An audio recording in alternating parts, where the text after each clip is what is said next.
If you could have a drink with anyone in the theater world, who would it be? I'm Anthony Caporale, and I'm running through my list. Each week, I'll sit down with cast members, bartenders, and personalities from New York's theater district and get a behind-the-scenes look at what it's like to live, work, and play on Broadway. Come have a drink with us on Broadway Bartender. Welcome to Broadway Bartender. My name is Anthony Caporale. We are at New World Stages in the heart of New York's theater district, home to my show, The Imbible, A Spirited History of Drinking. And this week, we are making drinks from New Orleans. And as usual, you'll figure out why when you see who our special guests are. So the very first drink I'm going to make today is a hurricane, and that's probably the most famous of the New Orleans drinks. And it's actually a rum drink made with passion fruit juice. So I'm going to start by filling my mixing tin about halfway with ice, and I'm actually making 3 of these.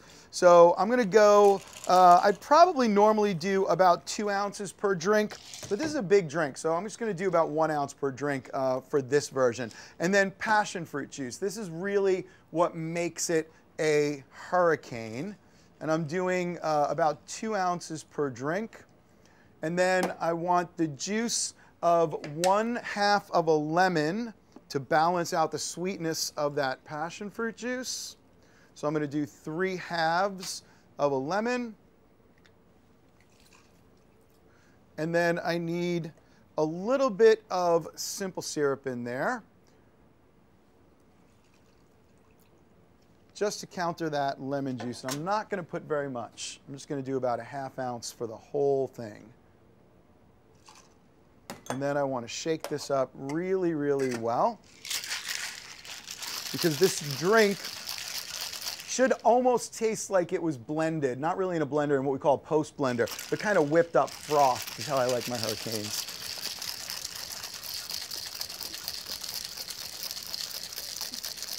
And when that's nicely frothed, I'm going to fill up 3 glasses with ice. I can smell that passion fruit already.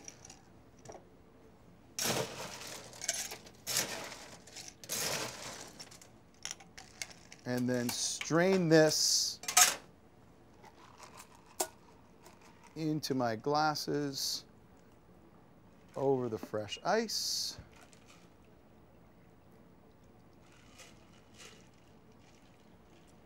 And I like a nice fresh lime wheel to garnish this drink. And this is our hurricane made in honor of our guest show this week, Sweetie. And we have 3 cast members from Sweetie joining us. We have Jordan Tyson, who plays Sweetie, Jelani Aladdin, who plays Cat Jones, and Jeremiah James, who plays Reverend Dan. And I didn't make you a drink because I don't know that I can. I was sitting here. Legally, right? I can't make you a drink, but I can. I just can't make you a hurricane. So I love actually making virgin drinks or mocktails. So if you don't mind, I'm going to go ahead and make a virgin version, say that 3 times fast, a virgin version, I'm going to stop saying it, of the hurricane. And this is sort of my go-to drink when people can't have fruity rum drinks. I make this version. And our producer, Carlin Connolly, named it a tropical depression, which I think is really cool. That's great. Right, because that comes before hurricanes. That's right, absolutely. Right, so you're going to see some similarities between what I made. Not that you're depressing. No, but it's a little depressing. You know, you can't. Like, but yeah. 1 more year. 1 more year, Yeah. and then it will be a hurricane. Yeah. Okay, so what I'm going to do, this is just a medley of fruit juices, and I actually love this drink. I make this for my niece and my nephew all the time, and I'm going to go ahead and put passion fruit juice, and I'm just doing about 1 ounce. You really can't screw this drink up, and I just put all the fruit juices in it. So I'm doing some nice fresh orange juice, and then I'm going to do some fresh pineapple juice. You can do cranberry juice, whatever you happen to have. And the other thing that I like to do with this is to give it just a little bit of texture. We actually have some cranberry juice right there. I'm going to do some lime for balance. Again, this is sort of like the kitchen sink of fruit juices. But to just kind of give it a little bit more interest, I'm going to also add some coconut milk. Does that work for you? Yeah. And this is actually a blend of coconut and almond milk. Amazing. Good with that? Yeah. Okay. And then I'm going to shake this up. She'll go home and make it later. Yep. Of course. Yeah. Like, hopefully. And this gets really creamy and really frothy. Really enjoy this.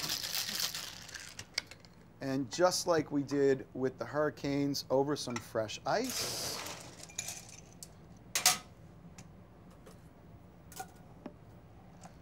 And I'm going to give you the same. That does look good. Mine's better than your real one. This is real. Nothing wrong with that. There you go. And let's try that.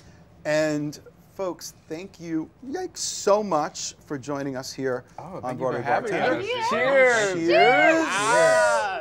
To a To New hurricane Orleans. depression. I like that. Oh, that's Really? great. It's so tangy. It's good, right? Yeah. It's a good drink, yeah. Okay, so why did I make New Orleans drinks? I That's don't know. Why where did we're you? Well, because that's where most of Sweetie takes place, I would say, Okay. actually. Yeah. We start in South Carolina, in a good old place of Claytonville. We meet these two characters. Really? Yeah. And then we all get together and we travel to New Orleans to try to become a big music band. It's all about the music, yeah. So it's about people trying to make it in the music business. Is that what the show is about?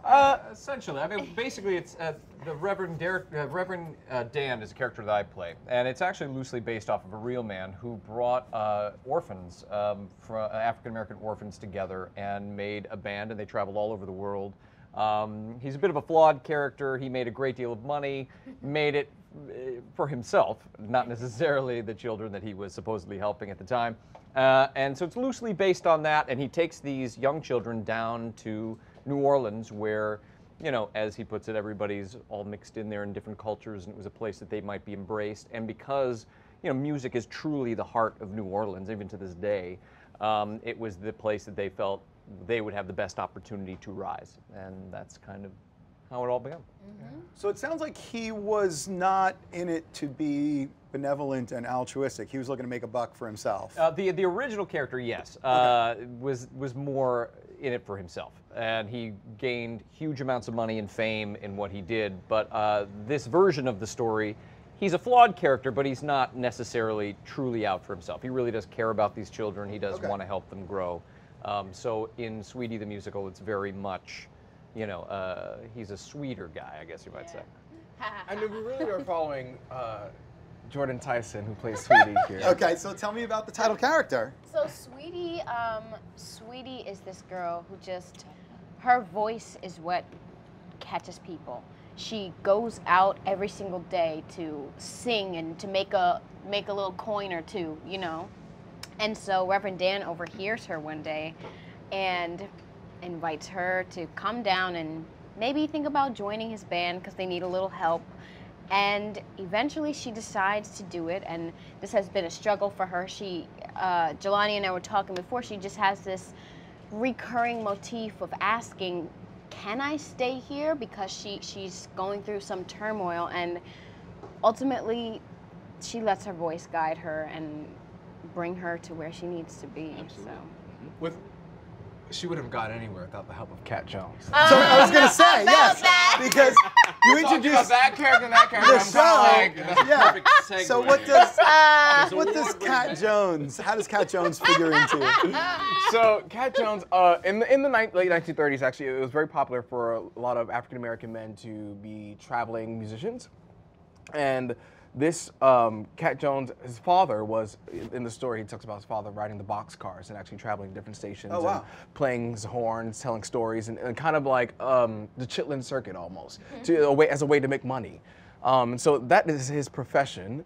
And he comes across these kids at a train station one day and tries to make money off of them and realizes they're actually orphans and don't have any money. So instead, what he tries to do is try to teach them about music. And they end up falling in love with the music that he brings to them. He actually is the one who brings jazz music to the musical. I think Reverend Dan focuses mostly on like church hymns and very much church hymns and, you know, classics. Yeah, the boring stuff. Exactly. The boring stuff. So Kat comes in and meets Sweetie, who has this amazing instrument. Of course, naturally, any musician that meets someone who is they deem of high level, they get along and they become lovers. And you know, there comes a point in the story where Sweetie has to choose between going to continue on the journey with Reverend Dan or becoming part of Kat Jones's band. And sadly, she chooses the Reverend. But that's all we'll give away. That's all we'll give away. All right. That's it. Yep. Cool. So is the story the sort of dilemma in choosing these two paths for Sweetie, or is there? There are more paths that she has to choose from Right. as well, but these are pretty prominent ones that she has to decide between. Yeah, Yeah. and it's also the difficulty and it's not necessarily a love triangle by any standard of the imagination. It's, you know, Reverend Dan rescued her from a difficult Yeah, situation, for sure. you know, taking her on and bringing her into his band of orphans because of this incredible singing voice that he has. So, but it's not, the difficulty in choosing is her allegiance to Dan for what Dan did for her and choosing between that and her true love, Kat Jones. So that's what the difficulty is in those moments. Go ahead. I was gonna say, what's pretty cool about all three of these characters is that even though we're all of three very different races, like I'm a black man, he's a white man, this is a biracial woman. In 1938, you know, that defied where we stood socially in the ladder, but that does not necessarily defy where we are economically on the ladder. And I think what's interesting is that all three of these characters are trying to rise up out of this situation, and it just so happens that they are each of a different, you know, skin color, or each of a different. So social economically, they're equals. Yeah. Socially, there are vast differences. Right. Absolutely. But they all have a common goal. Right. That's right. Wow, Right. what an amazing Yeah. dynamic. Yeah. That's Right? Yeah. fantastic. Yeah. Yeah. Very exciting. Yeah. So are there other are there musicians in the show, or is it really about its singers, or? Yeah, so we actually have, so I actually had to play the harmonica in the show, and I had never picked up the harmonica before. So the first day of rehearsal, he was like, here's harmonica, play it. And I was like, and actually it's kind of, that's kind of a moment that happens in the play. I come out with these instruments with these, the other orphans, there are 5 of us in total. Yep. And someone plays the saxophone, the violin, the clarinet. All on stage. All on Washboard. stage. The washboard, the banjo, the drums, all on stage, yeah. I have to say though, Wow. I genuinely, I thought you had played that harmonica Really? forever. Like, I mean, when No. you first played, I was like, all right. I was like, oh boy. I mean, Now I'm even it's more all smoke and impressed. mirrors, It's all smoke more and mirrors. You because guys they saw asked me my in the audition, tambourine and they were skills. like, "Do you play an instrument?" I was like, "Absolutely not." About that. Nope, not even a little. I tried once. I bought the harmonica and the book, and as soon as they got to like, you got to make the air go through that one hole, I was like, no, this is not for me Good luck. Yeah. at all. It's So kind of difficult, and also it's kind of interesting. What's been hard is like playing the harmonica and then going straight to singing. They're 2 different breathing techniques. So I'm like, I find myself at a loss of breath often, and so I'm trying to work that out still. wow. So Diaphragm. impressive. Does that work? Okay, so I have to ask you, Jordan, you, from just the little that we've talked about, obviously we know you're not 21 yet, so Yeah. you're, starting out in your career. Yeah. This role is about someone who is just so amazingly talented with their instrument that they blow people away. So is that intimidating to you? Is that something that you like relish the challenge of? How do you approach like that? That's got to be part of your character, but it's also part of Jordan, right? For sure. I think that it never really scared me because I'm just trying to live this girl's life, you know, and I look up to her because she has so much confidence, and that's always hard to have, especially when you're going into this business. But she's just inspiring because she has done. You will see. I won't give it away, but she has escaped so many things by just believing in herself. And if I can take anything away from her, it will be that. I just. Do you think that? While she's in finals. So what are you doing right now? Where are you? What are you doing when you're not in the show? Right now, I am Tuesdays and Thursdays were my class days. So I would go to class from 11:30 a.m. to 4 p.m. and then go to rehearsal downtown at 4:30 to 8:30. And I'm also an RA. So this week we're checking people out of the residence halls. Oh wow! It's pure willpower and prayer. Yeah. Honestly. Then you got us. We're so tired. It was a rehearsal all day today. How did you get this gig? Actually, someone at my school is very good friends with Pat Birch, Pat Simon, and Pat Birch was looking for a biracial girl who can sing, and she found me, and I literally auditioned for her in one of my school's classrooms. Oh, wow. And so, yeah, last year we did the reading, and now I was like, I don't want to hear about if it's going anywhere else. It was an honor to do it, and then she was like, hey, we're moving it. We're thinking about you, and here we are. We auditioned together. Her and I actually had our auditions together, and I remember we went in to read, and I thought she was you know, a professional who'd been in the business forever. I mean, she came in, was a total rock star. You know, those things, you know, especially in a callback situation with other actors, you know, it can be intimidating even for us who've been in the business a long time. And for her to walk in, she was like, "You ready? You good? Yeah." I'm like, "Yeah, I'm ready. Let's rock." You know. And then I come out, well, all of a sudden we're in the show together, and I find out she's, you know, a sophomore in college. I was like, "Oh my God." But I remember sitting outside listening to her sing and shaking my head and being, I mean, truthfully, it could not be more perfect for her. I mean, her voice is so phenomenal. She's such an incredible performer. That's true. Listen, facts are facts, my dear. Those are just facts. So where's the show playing? We're going to be at the Signature Center here on 42nd Street, and we're going to be at the Ford Foundation Studio Theater.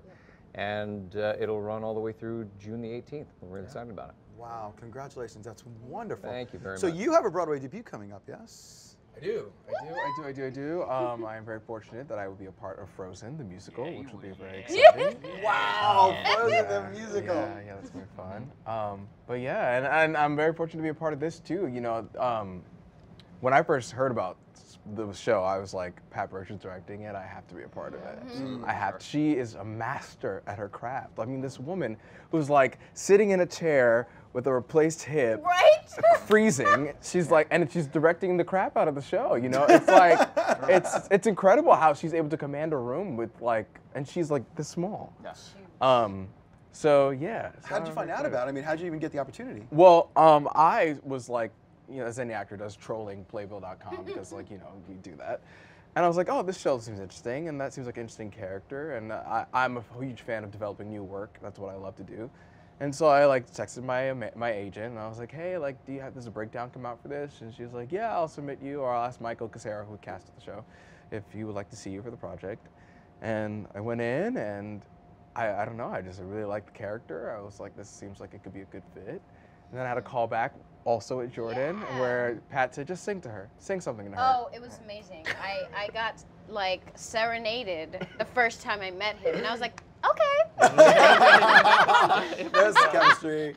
That's awesome. Yeah, it was really cool. It was really cool. Wow. And so what was your path to the show? My agent called and said, you know, we submitted you for the show called Sweetie, and we think it's a great fit for you. And I went in for my audition, and again, it was with Jordan, and that was it. And I got the call a couple weeks later, and they were like, yeah, they'd really love you to be a part of it. And now here we are, you know, running. And I want to say that you were at the audition that we had. Yeah. You were waiting outside. Sounds You were like waiting. they knew who the cast was gonna I'm be. serious. I'm almost positive because, like, we did our audition, and I left. They kept her, and I came out, and you were the only person in the hallway. Yeah. I'm almost positive It had to was be you. because I was only there one day. There you go. So it was the same day. Wow, look at that. So it's all, stars it's all aligned. coming together. So you've done some stuff in the West End before this. Yeah, And tell me a little bit about what you were doing before Sweetie. So my path to England was wild. I mean, it was just one of those things that as an actor, you know, these kind of crazy stories. I was doing a show out at Gateway Playhouse of all places, and then got a call. Well. I grew up on Long there you go. Island. So Yeah, absolutely. absolutely. Everybody knows Camp Gateway, and I was out there. Yeah, I was doing a production of Sinatra, actually, and got an audition for what they were going to call the Broadway Four, and it was going to be this pop group, and not thinking that I would ever get the job or anything, and I just kept getting, you know, called back, and then they were like, we need you to come to England to do final callback. I was like, what? And so I went, and they actually let me out of my contract at Gateway, and I'm always so grateful to them because had they not done so, I never would have happened. And from doing that show to 6 months later, I was shaking hands with the Queen of England on national television, and you know, Did you really? It was madness. It was absolute madness. Yeah. And then from there, I had the unbelievable honor of being cast in a brand new revival of Carousel. opposite Al Silver and a woman named Leslie Garrett, who's a very famous opera diva in England, and then did that show for about a year on the West End. And, Do you want to give us a couple of bars? Very humble. Another hurricane. And it was very humbling, and I loved my life there. I loved performing in the West End, and you know, miss my bandmates. We still perform together, but not as much as we'd like to. So obviously you mentioned you like doing new works. You've done new works before. You have done new works. Is this your first experience developing a new show? Or Yeah. It is? Yeah. What do you think? It's incredible, and to be completely honest, coming and dealing with my crazy school schedule, the best part has been the cast and the creative team, because you just walk in there and pay out. No, but I don't know. It's just the energy that they give every single day is like nothing else. And in times where I feel like I have no clue what's going on, they are there to be like, hey, you're doing a good job, or pushing me to just find what I need to do. So I know I obviously love doing new works. Also, that's how I cut my teeth. It's what I enjoy doing. Right up to today, we're putting up a new show. It's our brunch version show. And one of the things that's frustrating, I know, to our actors is just the amount of revisions and changes. And you'll spend weeks learning a line or a song, and then hey, it's gone or it's different. Do you find that to be challenging? Is that something that you enjoy, or is it I do enjoy it because it makes me think about, I've been thinking about this thing this way, and now you give me something else, and what does that say about this whole thing that we've created? As simple as one line could change why I'm coming onto this place now. So it's kind to exciting. Has that me. happened? I mean, you've experienced that in this all the time. Yeah, absolutely. Happened yesterday. Here's some new lyrics. All right, make it Mike's work. supposed to Make say it work. something Here's else. your new speech. Yeah. So I mean, I'm sure it takes a certain kind of actor to be okay with that, because I know some people get really thrown once they learn something. They want to just do it. Well, that's the dream, isn't it? To be able to create something that's from you, of you, about you, for you. I mean, it's like, it's every time that we do get a change, I'm like, okay, great. This is another chance for me to expose something else about myself that could be interesting to this character. And I think what's great is that, especially with the three of us, I think we carry a lot of the show in terms of the text and the songs. And watching the characters come alive through what I may have read Reverend Dan to be versus what Jeremiah brings it, or what I'm planning at the scene before I get there, which is the worst thing to do. Never do that.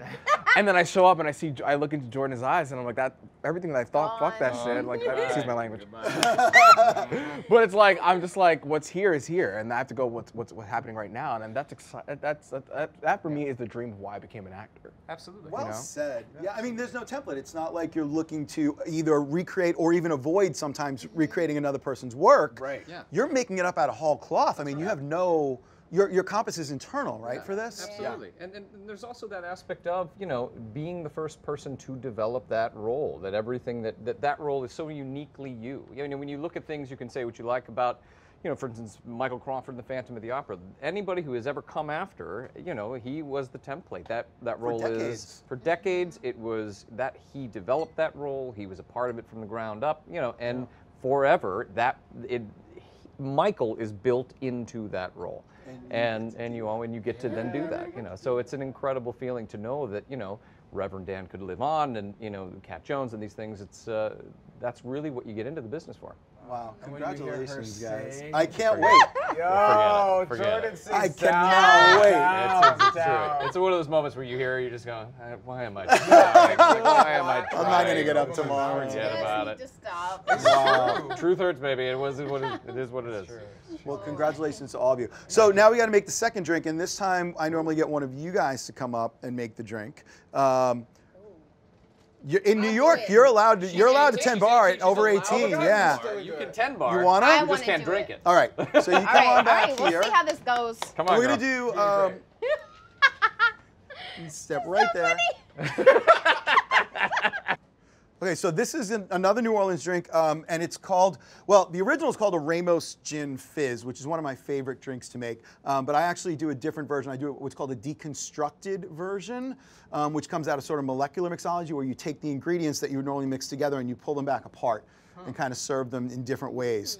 So this drink is, it's got gin, obviously. It has cream and sugar and some lime juice and orange blossom water and all kinds of stuff mixed together, and then you shake it up really good. But I'm actually going to take those ingredients and break them out, and I'm going to use vanilla gelato, and that's going to cover the sugar and the cream and the egg, which is normally in it. We're going to do the gin, the lime juice separately, and it has some seltzer. We're going to put all that together on its own. So the very first thing I want you to do is you should have some glasses down there. Yes. So go ahead and pull those up.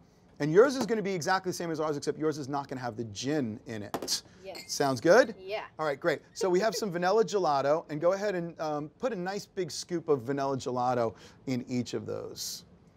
And so, as I said, that gets us several ingredients. Cream, egg, and sugar is always in a Ramos Gin Fizz. And I think that they're even better if they're in a gelato first.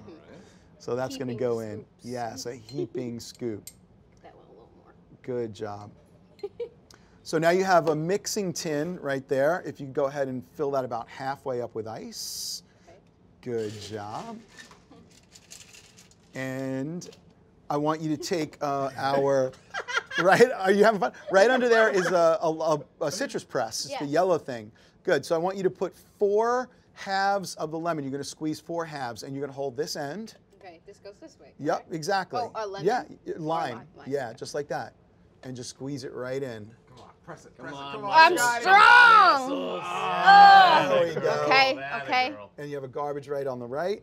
There you go. Oh, and yeah, here 4 we go. of those. 2. Love it. You don't have to go to the gym today. Yep. Yeah, my triceps are, oh yeah, working. 3 And 1 more. Oh, you guys are gonna love this drink. Good. I can feel it. I better, Okay. I'll send it back. Okay, now you have a little bit of simple syrup over here in that clear carafe. And I want you to take that jigger, very good, and you're going to use the large end, and that's 1 ounce, because we only want about a 1/4 ounce per drink. So go ahead and fill that up and then dump that in. Lovely. Great. Good. I think she's having too much fun. Now take the glass and put it on top of the tin, and pull it to one side and just twist it until it locks. You'll feel it lock. Great. Now put one hand on top of the tin, the other hand on the bottom. Good, and then shake it like you mean it. Shake what your mama gave Good ya. job, yeah. Good? Is it Yeah, good. Okay. Okay, now go ahead and pop that off, and if you just pull it, and Jam very, again. very good. I love it. And there's a strainer right on top of that tin. Great. Great. Now, before we do this, I want to fill these glasses with ice. Okay. There should be an ice scoop down there. Just go ahead and fill those all the way with ice. Beautiful.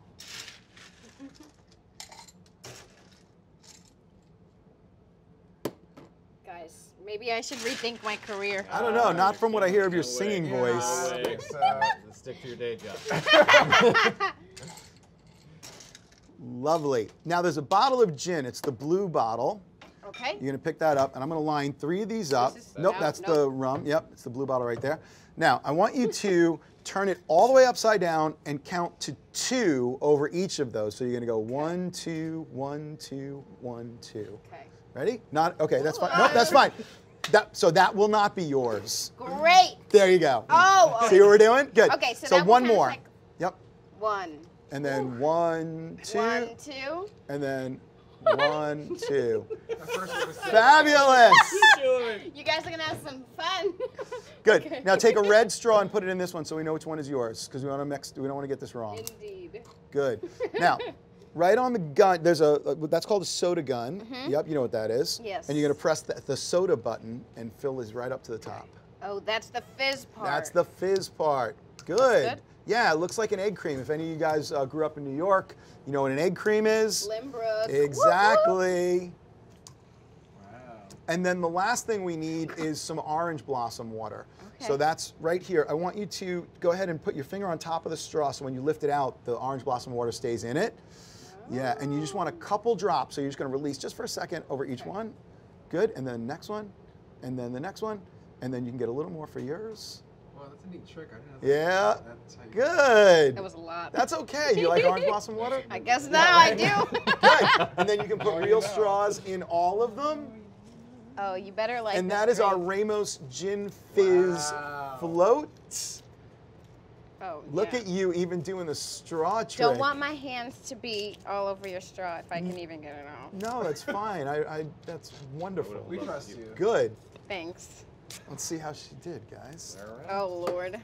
I kind of don't want to know how I did, so just I don't think say. you did fine. You did great. All right. All right, here we go. All right. Stir that up a little. Sweet cheers. Cheers. We should Cheers. definitely cheers. Always To cheers. Okay, look me in the eye. Look me in the eye. I don't want bad luck. Look at the head on that. That is beautiful. You Oh. did a great Did a job. great job. Thank you. Thank Here we you. go. Oh, nicely done. Ooh. Very good. good. Nice. Very good job, Love it. Jordan. Thank you. Yeah. Jordan, good job. That is awesome. Jordan, Jaylani, and Jeremiah of SWEETEE. How can they find the show? They can go to SWEETEETheMusical.com, and if you do any of our social media, it's always Sweetie Musical. I love it. Hashtag Sweetie Music. Yeah. Thank you Tweet us, so Instagram us. much. I can't wait to see the show. Thank you so much. We're so Please looking come forward to see it. the Imbible whenever you want. Yeah, for sure. Awesome. Folks, thank you so much. You can check us out on BroadwayBartender.com. You'll find all the recipes as well as links to SWEETEE the Musical. See you next week. Drink well, drink responsibly. That is wonderful. Thank you. You guys are great. Yeah. Good job, guys. Good job. Nice drink. Oh yeah. How are your mocktails? Good. Thanks, man. Oh, thank you guys. Awesome. Thank you so much. Thank you. Wonderful. Thank you very much. Sing now. No pressure.